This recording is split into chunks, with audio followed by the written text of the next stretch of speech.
Olá pessoal, eu me chamo Mário de Valente, eu sou ator, cenógrafo, figurinista e bonequeiro, fundador da companhia A Caixa do Elefante Teatro de Bonecos.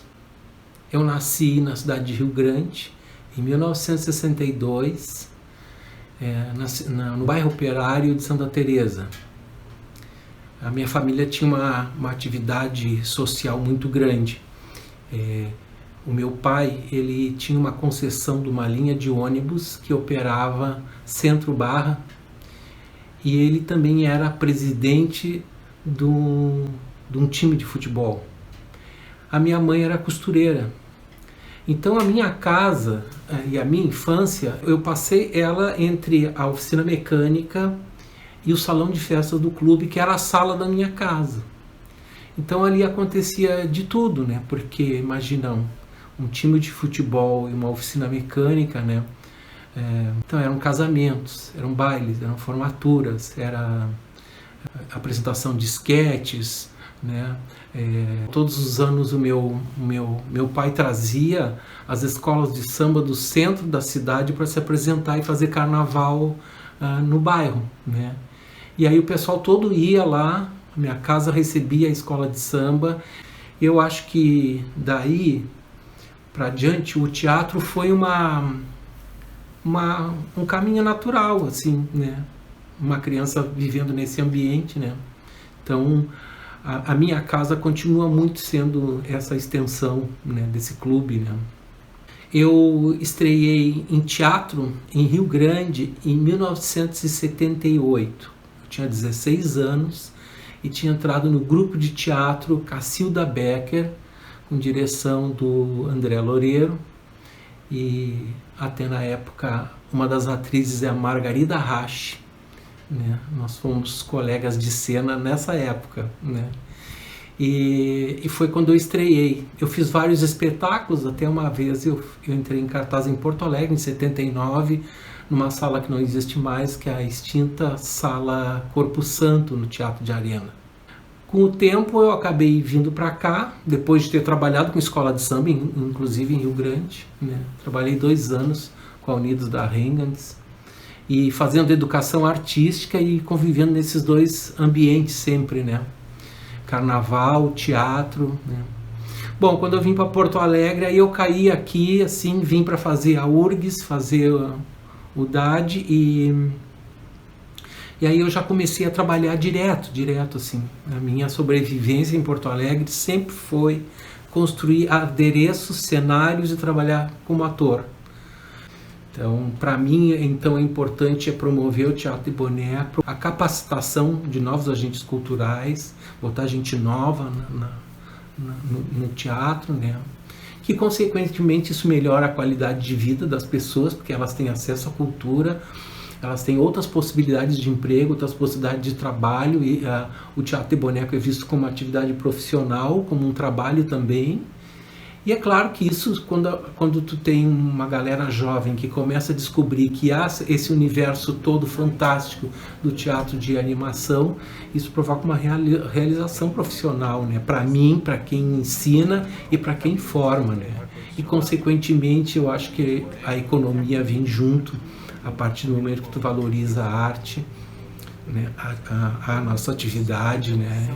Então esse setor entra em profusão, assim, de geração de emprego. O primeiro espetáculo que eu trabalhei aqui foi o Antônio Chimango, então na Etc. Trau, Pequeno Príncipe, tinha vários bonecos, vários personagens, viajou por todo o Brasil. Guerreiros da Bagunça tinha uma turma de gatos e ratos, né? Também um musical que viajou bastante. Eu trabalhei com Irene Britsky, trabalhei com o Dilmar Messias. O Dilmar fez um trabalho que foi muito legal, que teve uma repercussão muito grande, ganhou 17 prêmios, foi As Aventuras do Avião Vermelho. Eu construí muita coisa. Eu estava recém vindo de um festival que eu tinha ido na França, em Charleville-Mézières, então eu tinha visto muita coisa e minha cabeça estava pulando, né? E foi muito legal trabalhar com o Dilmar, fazer esses bonecos, né? Trabalhei com o Camilo, fiz muita coisa para o rádio também, até para Extravaganza, Palese, eu fiz vários bonecos também. para o Decameron, tinha bonecos meus, né? Até que chegou uma hora assim que eu estava tendo um reconhecimento nacional, consegui ganhar algumas bolsas de estudo do Instituto de Bonecos, no Centro Latino-Americano de Teatro de Bonecos, que ficava no Rio de Janeiro, na aldeia de Arcozelo. E foram 2 momentos assim, que marcaram bastante a minha trajetória. Eu fazia a oficina com o Álvaro Apocalipse, do Giramundo, e essa com a Margareta Nicolesco, do Instituto Internacional da Marioneta.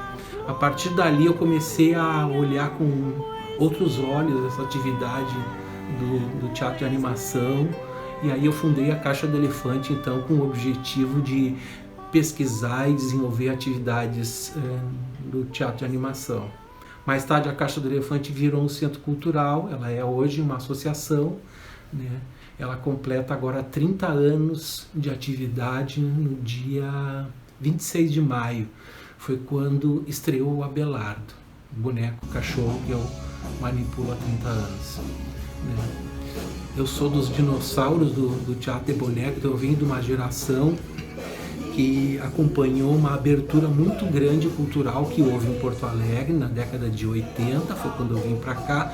E aí eu chego aqui, Porto Alegre começa uma profusão, foi toda aquela função da esquerda chegar e tal, as aberturas, descentralização da cultura, né? Tornar real todas as utopias que uma geração tinha em função do período da ditadura. Muitos grupos se formaram, né? O Festival de Canela, que eu trabalhei 6 anos apresentando o Festival de Canela, teve uma importância muito grande na nossa formação e nos lançou para o resto do Brasil também, né? Então eu, Bira, Graziella, Júlio Saraiva, uma turma aí que partiu nesses últimos bondes aí da vida, né? Mas tem uma turma que continua atuando bastante. Essa geração toda é uma geração que organizou a GTB, a Associação Gaúcha de Teatro de Boneco do Rio Grande do Sul, que teve um momento de muita efervescência. E hoje a galera que ainda trabalha, muita gente passou pelas nossas oficinas, pelos nossos cursos e pela nossa companhia. Por que a minha trajetória é importante? Justamente por causa dessa comunidade, né? desse boom que houve de desenvolvimento do teatro de animação no Rio Grande do Sul, que eu fiz parte, né? E que a gente formou muita gente. Eu trabalhei assim, no interior do estado, então eu trabalhei com a turma do Dionísio, em Santo Ângelo, em várias montagens, fui para lá, dei oficina, fiquei 1 mês naquela cidade trabalhando com o pessoal, né? Eu fui responsável por várias montagens, entre elas Escravos de Jó, a Máscara de Taré, que eu construí horrores de bonecos, que é a trajetória das missões. Santa Maria, o grupo Pregando Peça, começou o trabalho deles com bonecos, fazendo um estágio na Caixa do Elefante. Nós estávamos circulando pelo interior, fazendo aqueles projetos Verão Cultural, e eles, a gente queria muito, disse, olha, vem viajar com a gente que tu vai aprender um monte. E aí o Sérgio e a Luciane vieram então, e a gente fez um circuito com eles trabalharam de contra-regra. Depois, mais tarde, a gente construiu bonecos também para as montagens deles, né? E aí eles seguiram a trajetória de teatro e boneco. Trabalhei com Alexandre Fávero também, as sombras, praticamente a Lumbra começou junto com a gente a pesquisa de sombras. Trabalhei no Natal Luz, eu dava aula na Escola das Artes do Natal Luz por 4 anos, formei muita gente lá, desde manipulação, construção de marionetes de fio, bonecos de madeira, teatro de sombras e animatrônicos, que foi a primeira vez que a gente começou a trabalhar com essa técnica, né? Que é uma técnica que eu acompanhei muito quando eu trabalhei na TV Colosso, no Rio. Ela foi desenvolvida aqui no Rio Grande do Sul, e aí eu voltei a trabalhar com esse tipo de construção e usando ela em grandes espetáculos, né, no Natal Luz. Então ali foi um período que eu dei muita aula mesmo e formei muita gente para aquele evento natalino. Trabalhei em Santa Maria também, há pouco estava trabalhando no Natal, antes da pandemia, no outro ano, né, com teatro de marionetes. Olha, a gente, como um grupo de teatro, nós temos uma atividade social muito intensa.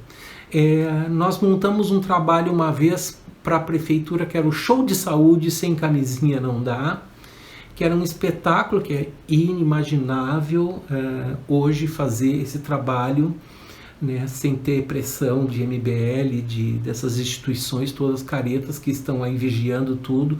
Era um trabalho que a gente fazia com jovens e adolescentes, era um teatro de boneco, que se apresentava na periferia, se apresentava para os funcionários desde o DMLU, da Carris, e era um teatro de boneco interativo que ensinava e falava da questão que na época, década de 80, né, que a AIDS era uma questão bem pontual, assim, bem complicada, dos médicos não estavam conseguindo conversar com as populações, e o teatro de boneco foi convidado para fazer isso. Nós trabalhamos 2 anos com esse trabalho social.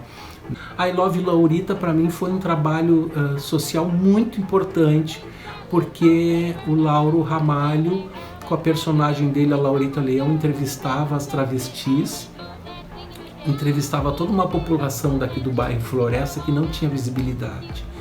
E isso foi E o teatro lotava com o pessoal todo para encontrar os seus pares e escutar suas narrativas de vida, né? Isso possibilitou que a gente fizesse depois um evento que foi 3 edições do Rendezvous Vila Flores, que era o erotismo nas suas mais variadas formas de expressão. Outra atividade profissional? Não, eu só trabalho como ator e como bonequeiro.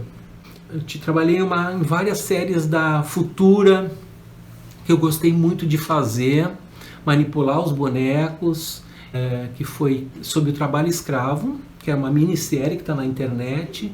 Fiz um trabalho também, uma minissérie sobre direitos no trabalho, todo com bonecos, e uma minissérie sobre abuso sexual infantil, que é um assunto bem difícil de tratar e que com os bonecos ele ganha uma outra potencialidade de comunicação. Assim, como é que funciona hoje a companhia? A gente tem vários núcleos de trabalhos, né? Então eu tenho atores que trabalham com animatrônicos. Então a gente tem um concerto com a Orquestra Sinfônica de Santa Maria. Aí eu contrato cantores líricos, eu tenho os atores que vestem os animatrônicos e eu tenho os atores que manipulam os rádios, que mandam sinal de rádio para os mecanismos, né? Eu trabalhei com parceria com Natal Luz, então 4 anos nós mantivemos lá a Arca de Noel, a Fantástica Fábrica, os bonecos da Fantástica Fábrica a gente fez, eu dirigi e fiz assistência de direção também, né? E o Teatro de Marionetes da Vila de Natal também, que aí depois rendeu os bonecos para Festa da Colônia, né? Como eu só faço isso, é muito doido assim conseguir dar um número. 4 minisséries, 36 comerciais de televisão. Eu viajei por 7 países: Itália, França, Espanha, Canadá, Argentina, Uruguai, 26 capitais. Em muitas delas eu dei oficina: Rio de Janeiro, São Paulo, Belo Horizonte, Vitória do Espírito Santo, Recife também, foram lugares que eu fui para dar oficina, para dar formação. Pega um trabalho na Arca de Noel, chega a 200 profissionais, né? Se pega um trabalho de teatro de marionetes, chega a 25. Se pega 80, mais de 84 municípios pelas circulações que a gente já fez, né? Então, cartaz, folder, vídeo na televisão, né, tijolinho no jornal, isso tudo ficou uma coisa obsoleta. Pequenos vídeos postados no Facebook, no Instagram, para um público recortado específico, que é pais com bebês na idade do espetáculo, que é bebês de 0 a 3 anos.